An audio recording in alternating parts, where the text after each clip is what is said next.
రాష్ట్రంలో ఏ వాహనం కొనుగోలు చేసినా చంద్రబాబు ప్రభుత్వానికి ట్యాక్స్ కట్టాల్సిన పరిస్థితి నెలకొందని వైఎస్ఆర్సీపీ పీఎస్సీ అధ్యక్షుడు మాజీ మంత్రి డాక్టర్ సాకే శైలజనాథ్ తీవ్రంగా విమర్శించారు. వైఎస్ఆర్సీపీ కార్యాలయంలో నిర్వహించిన మీడియా సమావేశంలో మాట్లాడుతూ జీఎస్టీ స్థానంలో బీఎస్టీగా మార్చి ప్రజలను దోచుకునే విధానాన్ని కూటమి ప్రభుత్వం అవలంబిస్తుందన్నారు. ఈ నెల 29వ తేదీ జరిగిన రాష్ట్ర కేబినెట్ సమావేశంపై ప్రజలను ఆశలు పెట్టుకున్నారని, కానీ ఆశలన్నీ అడియాసలుగానే మిగిలిపోయాయన్నారు. కొత్త ఏడాదిలో అయినా ప్రజల ఊరట కలిగించే కొత్త పథకాలు వస్తాయేమో అని ఎదురు చూసిన అన్ని వర్గాల ప్రజలను చంద్రబాబు ప్రభుత్వం మరోసారి నిరాశపరిచిందని విమర్శించారు. కొత్త సంవత్సరానికి ఏమైనా వరాలు ఇస్తాడేమో, ఇంతకాలం చంద్రబాబు నాయుడు ప్రభుత్వం సాగిస్తున్న దుర్మార్గమైన పరిపాలన నుంచి వెసులుబాటు వస్తుందేమో అని పాపం ఆశలు పెట్టుకొని ఎదురు చూశారు. ఆశలు పెట్టుకున్న దాంట్లో అన్ని వర్గాల ప్రజలు ఉన్నారు. చదువుకునే పిల్లలు తమ ఫీ రీఎంబర్స్మెంట్ బాకీలను కట్టేస్తాడేమో, కట్టేసి హాల్ టికెట్ల సమస్య లేకుండా చూస్తాడేమో కాలేజీల నుంచి అని అనుకున్నారు.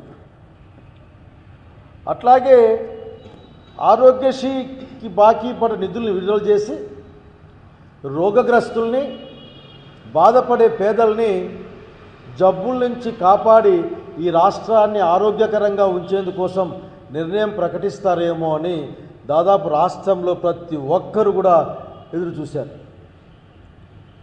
పైగా మాలాంటి వాళ్ళం, అనంతపురం జిల్లా వాళ్ళం కదా, ఏమైనా ఇన్పుట్ సబ్సిడీ, ఇన్సూరెన్సులు, అట్లాగే 100% సబ్సిడీతో విత్తనాలు ఇట్లా ఇస్తాడేమో అని, దాంతోపాటుగా ఆత్మహత్య చేసుకున్న రైతాంగానికి మీరు ఆత్మహత్యలు చేసుకోవద్దని నేను చెప్పడంతో పాటుగా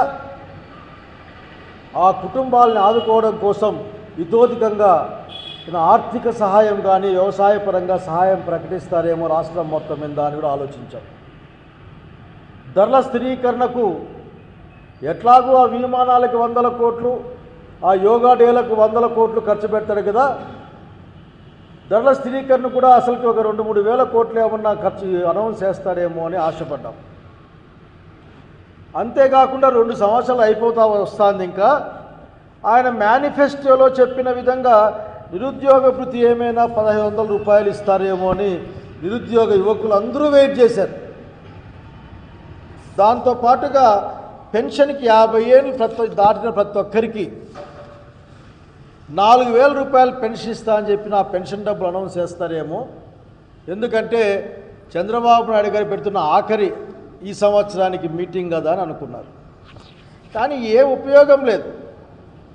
అతను ఏ విధంగా వంచన చేస్తాడో, ప్రజల్ని వంచించి అబద్ధాలు చెప్పి మొహం చాటేసుకొని వెళ్ళిపోతాడో, అదేవిధంగా అతని ప్రవర్తన నిన్నటి నుంచి ఉందని చెప్పడానికి బాధపడతా ఉన్నాం. నిజంగానే ఎంత బాధేస్తుందంటే, ఇటువంటి అతన్యా ముఖ్యమంత్రిగా ఎన్నుకోండేది ఈ రాష్ట్ర ప్రజలు అని. కానీ ఇంతకుముందు వస్తూ ఉంటే ఆ బస్టాండ్ దగ్గర జనాలు మాట్లాడుతూ ఉన్నారు. జనం ఓట్లేసిన ముఖ్యమంత్రి అయితే జనం కోసం పనిచేస్తాడు సార్, ఏం చేద్దాం మన టైం ఇట్లుంది అని చెప్పాడు ఆయన పాపం. అంటే ప్రజల్లో అభిప్రాయం ఉంది చంద్రబాబు నాయుడు గారు, జనం కోసం మీరు పనిచేయడం లేదంటే జనం మీద మీరు నమ్మకం లేక, జనం ఓట్ల మీద కూడా నమ్మకం లేక మీరు ఇష్టానుసారం రాజ్యం చేస్తూ ఉన్నారని ప్రజలు బస్టాండ్లలో మాట్లాడుకుంటూ ఉన్నారు. మీకు చెప్తా ఉన్నాం, దయచేసి ఆ ఆడపిల్లకి సరే ఇండ్లలో గ్యాస్ సిలిండర్లకు ఇచ్చిన ఆ డబ్బులన్నా ఇవ్వండి, అది కూడా మాట్లాడలేదు. ఎప్పటిలాగే మీ దోపిడీ బుద్ధిని బయటపెట్టారు. మీరు నిలువెల్లా